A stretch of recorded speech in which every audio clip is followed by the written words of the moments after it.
All right, guys, welcome back to another action-packed edition of the Daytona Beach Motor Mouse. It's so action-packed. Ken's making sure his glasses are clean over there, and then he's just laying them off to the side. So really, that was just all for show, Ken. You don't even need your glasses, is that right?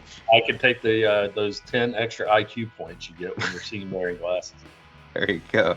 I'm Ryan Pritt. That's Ken Willis, and Ken, this one I'm interested in because kind of felt like golf yesterday and the race yesterday mimicked each other a bit. A little boring through the middle.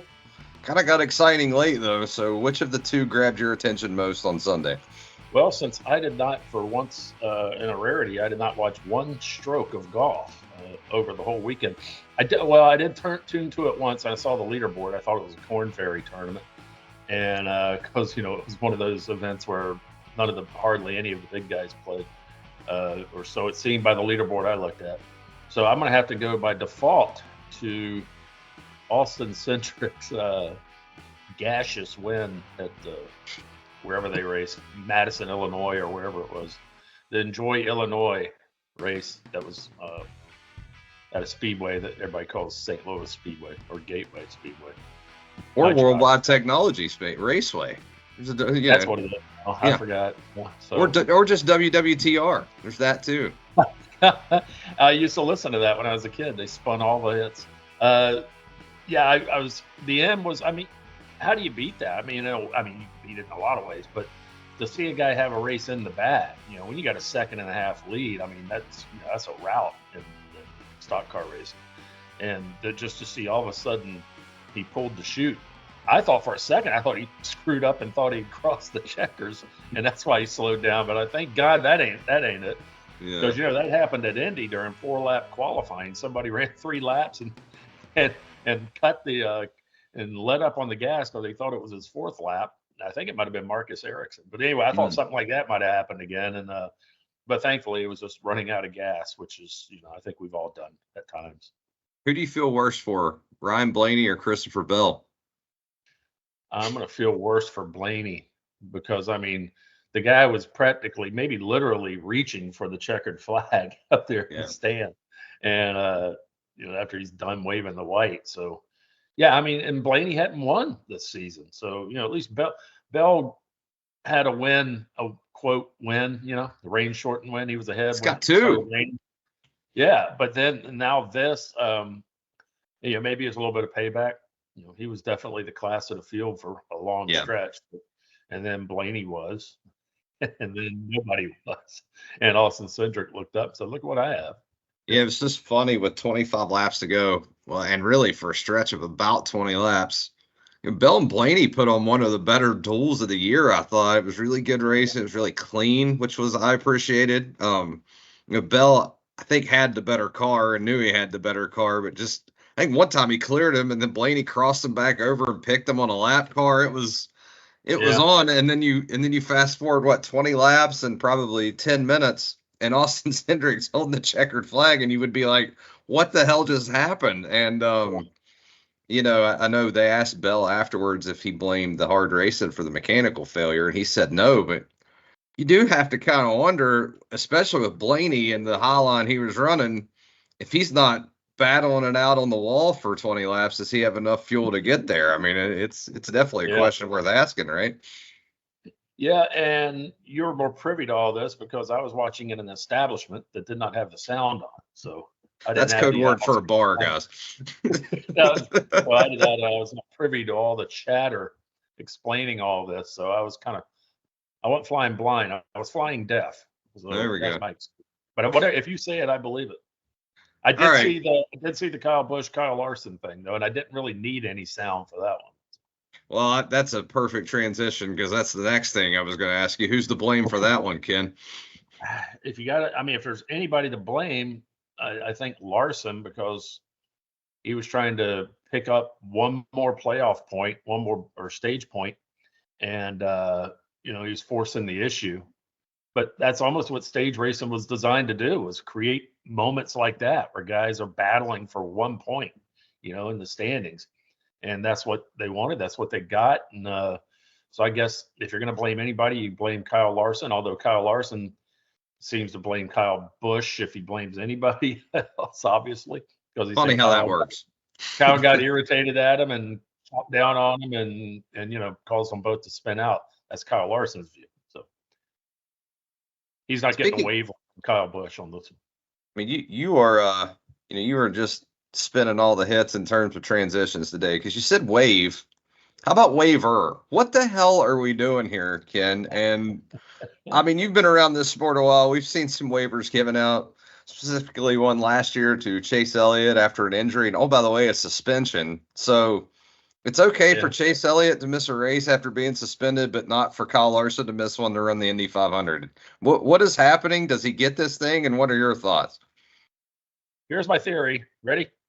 Go. Somebody, one of the top 3 or 4 seats in the corner offices at NASCAR, somebody in the very upper chambers is saying no.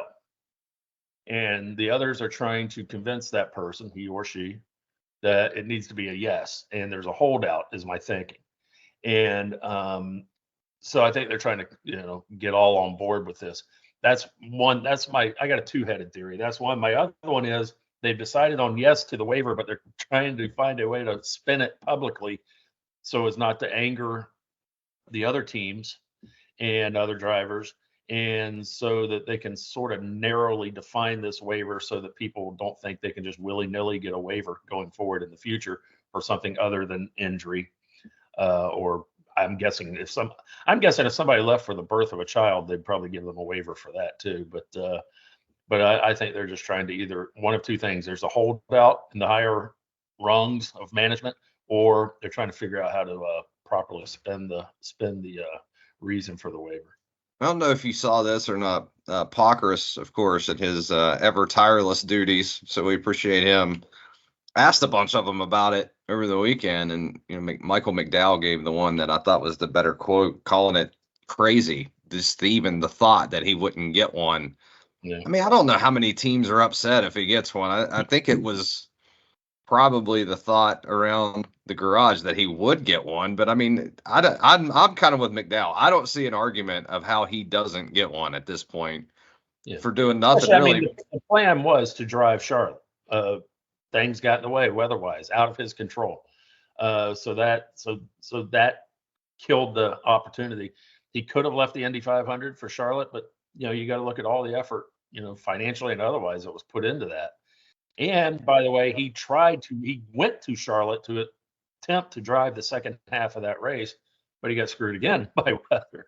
So it's not like he just totally blew it off. He made every effort he could throughout the month of May to combine the duties. And that day he did the best he could do. The only other thing he could have done different was to leave Indianapolis. And after all that was put into that effort, he could have left to get to Charlotte. Then he would have been, nobody would have liked that. They would have needed a waiver, of course. But I think they got to give him one. Yeah. I don't know how big of a cinephile you are, Ken, but it all just reminds me of a Paul Giamatti quote from the end of the movie Cinderella Man. I'm looking as they're waiting for a judge's decision after a title bout. He says, "I'll tell you this: they take this long to decide. They're going to decide to screw somebody." And I think every minute that goes by, it just becomes a little bit. Like, are we really going to do that? If NASCAR would decide to not grant this waiver, I can't imagine the uproar that comes with that. But that, we'll tackle that another day, I guess. But as of 12:17 on Monday afternoon, there has been no word still on a waiver, and it leaves you to question why, I guess. But anyway, we'll move on to wine country. Don't have a glass of Merlot poured out over there yet or anything, or you just wait until Sunday? I'm not a wine guy. Shocking. I like it. Anyway, where Sonoma, right? Martin Truex 1 win away from tying Jeff Gordon for the most all time with 5, by the way. That's a pretty cool little subplot. And speaking of a guy that needs a win, there's one. What do you think? Won it last year. Is that who you're leaning this week, or you got someone else in mind? I mean, I like him. Chase Elliott's never won at Sonoma, even though he's a big road course guy. Tyler Reddick, you got to look for. And by the way, my man Ty Gibbs, who's going to win eventually, his last 3 road course starts 5th, 4th, and 3rd, so he's gaining on it. So, but I like Truex, but if not Truex, I wouldn't be shocked if Austin Cindric ran really well against him. Give me Austin Cindric. What the hell? Back to back. Road courses are his thing. So unless you've already picked Austin Cindric. That was my dark horse this week. He was not my pick. Yeah. I went Michael McDowell officially, who showed some speed last week. But I do want to point out real quick before we go, and this is no knock to you at all because I think that a lot of NASCAR fans do this.